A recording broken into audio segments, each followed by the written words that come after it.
Hello again, my name is Gabe Zona. Well, what did I hear in regard to the Malaysian Boeing 777 Flight 370?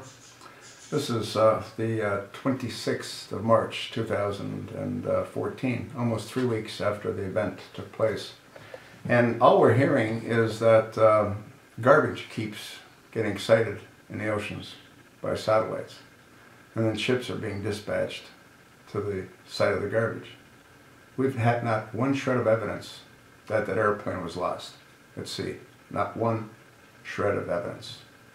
What evidence do we have? Well, we know according to the engines on that aircraft, they were Rolls-Royce engines, and they were sending back pings to the factory, to the Boeing factory. And that aircraft flew on for 2,200 additional miles. Now, to think that the flight crew might have been incapacitated and that was a ghost ship flying is ridiculous. That aircraft was pre-programmed to make that sudden turn. It was pre-programmed on the ground prior to departure. That airplane was stolen. And I think it's wrong for Fox News, and I've said this before, to keep talking about things that they do not know what they're talking about. It's wrong to have all these experts that, again, don't know what they're talking about. It's wrong to have told the families that their loved ones have gone down in the South China Sea when there's absolutely not a shred of evidence that says that. What has this all done? Well, what it's done is what they always do: distract, to divert, to deceive. Where should the focus be? The focus should be to search for that aircraft with satellites on the ground. Where on the ground? Probably Pakistan or Iran would be ideal locations. Have those 239 passengers survived? Highly unlikely. They're not going to feed them for 3 weeks. The easiest thing to do is to what I believe happened, which was they were all suffocated when the aircraft passenger compartment was depressurized. This is really, really getting to be disgusting, that they keep talking about different sightings of garbage. They should stop talking until definitive proof of that aircraft having crashed is presented. I don't believe that that captain was on a suicide mission. Not yet, anyway. No.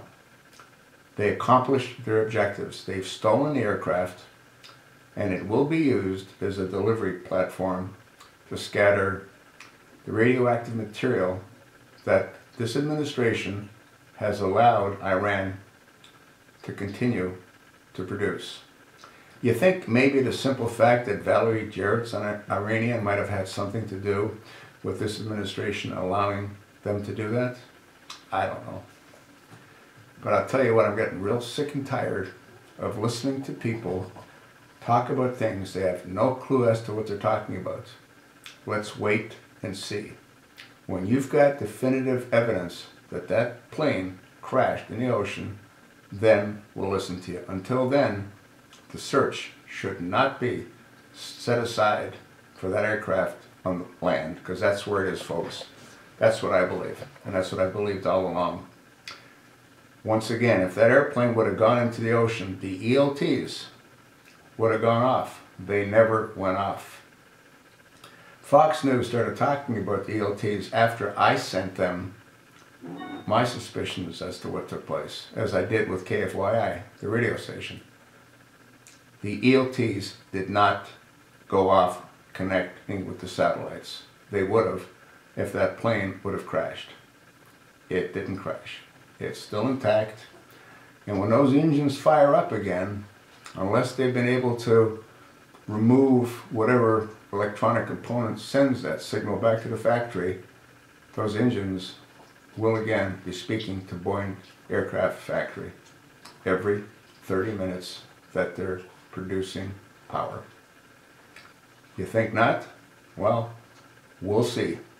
I haven't been wrong on too many calls so far, have I?